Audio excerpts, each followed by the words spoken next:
Assalamualaikum warahmatullahi wabarakatuh.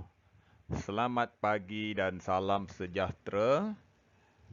Okey, baiklah kita teruskan lagi PDPR kita dalam mata pelajaran Bahasa Melayu tahun 5. Baiklah, hari ini kita masih lagi di unit ke-14. Tema Sayangi Malaysia, tapi tajuk hari ini tajuknya ialah Uniknya Museum Mini. Okey, tajuk hari ini berdasarkan kepada standard kandungan 5.2, memahami dan menggunakan bentuk kata mengikut konteks. Manakala standard pembelajaran pada hari ini iaitu 5.2.3, memahami dan menggunakan kata ganda penuh mengikut konteks. Objektif, pada akhir PDPR, kamu semua dapat menggunakan kata ganda penuh mengikut konteks. Baiklah, kemahiran kita pada hari ini iaitu kemahiran tata bahasa. Kamu boleh rujuk ataupun rujuk buku teks di muka surat 107.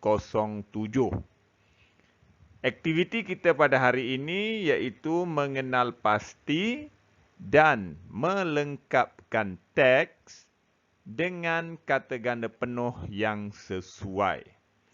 Okey, hari ini dia bagi satu teks, maka tugasan kamu ialah melengkapkan kata ganda penuh.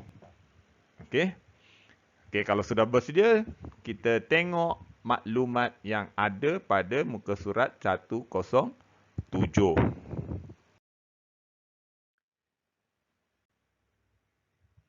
Tata bahasa. Uniknya Museum Mini. Okey, saya baca, kamu boleh perhatikan apa yang saya baca dan kamu juga boleh ikut saya baca ataupun kita baca bersama-sama.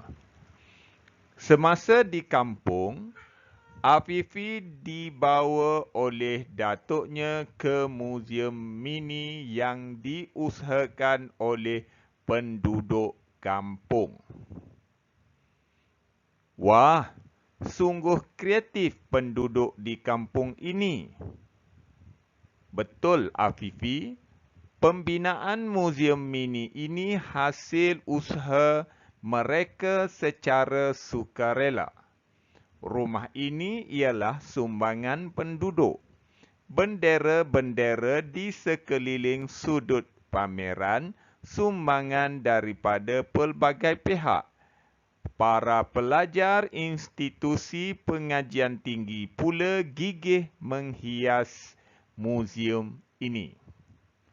Barang-barang di sini juga menarik dan tersusun. Ya, Afifi, barang-barang lama seperti hiasan rumah, pinggan mangkuk, kraf tangan, duit dan stem lama serta perabot antik diletakkan di situ. Di sana pula Afifi melihat ada alat kegunaan harian dan senjata lama dipamerkan. Tentu alat-alat itu mempunyai nilai sejarah yang tinggi. Sudah tentu Afifi, peminat barangan lama tentu terpegun apabila melihat pameran-pameran barangan yang diletakkan di dalam rak berkaca itu. Wah, itu potret tempat kosong yang berjasa kepada negara, tempat kosong, dan berseni sungguh potret itu. Tempat kosong, monumen itu pula ada nilai kreatifnya. Tentu juru fotonya seorang yang hebat, Datuk. Mengapakah muzium mini ini ditubuhkan? Muzium ini akan menceritakan cara dan resam hidup orang dahulu kepada generasi baharu seperti Afifi, sekaligus menanamkan sikap patriotik. Oh, begitu seronoknya. Ada juga tempat kosong patriotik berkumandang sebagai halwa telinga kita. Okey, kita dah baca petikan ataupun dialog berkenaan muzium mini. Muzium ini adalah tempat simpanan barang lama. Mini membawa maksud kecil. Okey, tidaklah besar mana. Mini maksudnya kecil. Okey, dalam perkataan itu ada beberapa perkataan yang kata ganda penuh. Nanti saya akan terangkan apa yang dikatakan dengan kata ganda penuh. Okey, kata ganda, jenisnya dia ada 4 kata ganda ni. Yang pertama kata ganda penuh, kata ganda separa, kata ganda berentak dan kata ganda berimbuhan. Tapi hari ini kita akan fokuskan kepada satu jenis kata ganda sahaja, iaitu kata ganda penuh. Okey, kita fahami apa itu kata ganda penuh ataupun dikenali juga dengan kata ganda seluruh. Maksudnya ialah kata ganda penuh ataupun seluruh melibatkan seluruh kata dasar yang diulang atau digandakan tanpa sebarang perubahan bentuk. Contoh, kata dasarnya ialah buku. Jadi kita gandakan penuh, tak ada ubah apa-apa jadi buku. Kalau kata kerja pusing, kita gandakan dia jadi pusing-pusing. Kalau antik, kalau kata adjektif, cantik. Kita gandakan terus cantik-cantik. Okey, tidak ada penambahan imbuhan. Ini yang kita katakan sebagai kata ganda penuh. Contoh lain ialah murid-murid, geling-geling, panjang-panjang, meja-meja, gelak-gelak, merah-merah. Barang-barang, baju-baju, apa sahaja diulang perkataannya tanpa memberi perubahan, itu maknanya kata ganda penuh. Okey, penggandaan penuh melibatkan pengulangan seluruh kata. Okey, tadi kan kata ganda penuh ni kita ulang semua tanpa ada perubahan. Kata ganda ada yang bermaksud jamak dan ada yang bermaksud tunggal. Okey, jamak ni maknanya banyak. Contohnya kata dasar api. Apabila kita ganda, dia akan menjadi api-api yang membawa maksud banyaknya api. Tapi ada juga yang membawa maksud tunggal, satu. Contoh serangga, yang serangga namanya api-api. Okey, itu adalah bermaksud tunggal.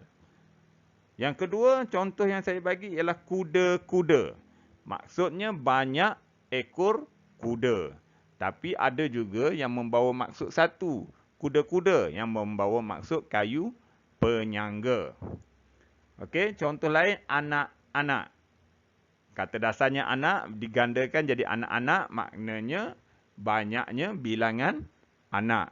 Dan kalau masuk tunggal, anak-anak ni kita panggil sebagai mainan, anak patung. Ada lagi contohnya seperti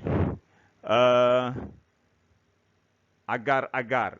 Okey, makanan agar-agar pun kita pun boleh membawa maksud tunggal, rama-rama, kupu-kupu dan sebagainya. Okey. Berdasarkan petikan ini, terdapat beberapa kata ganda awak boleh tengok dalam tu. Contohnya bendera, barang-barang, apa lagi ada dalam tu? Alat-alat. Okey. Tapi hari ini bukan saya nak suruh awak cari kata ganda. Cuma saya nak awak lengkapkan tempat kosong tersebut dengan kata ganda yang telah diberikan jawapannya pada kotak kuning di bahagian atas. Gambar-gambar, cantik-cantik, tokoh-tokoh, lagu-lagu. Okey, tugasan awak hari ini ialah salin semula. Okey, tak apa, nanti saya tengok sekejap lagi. Tugasan, kita tengok tugasan.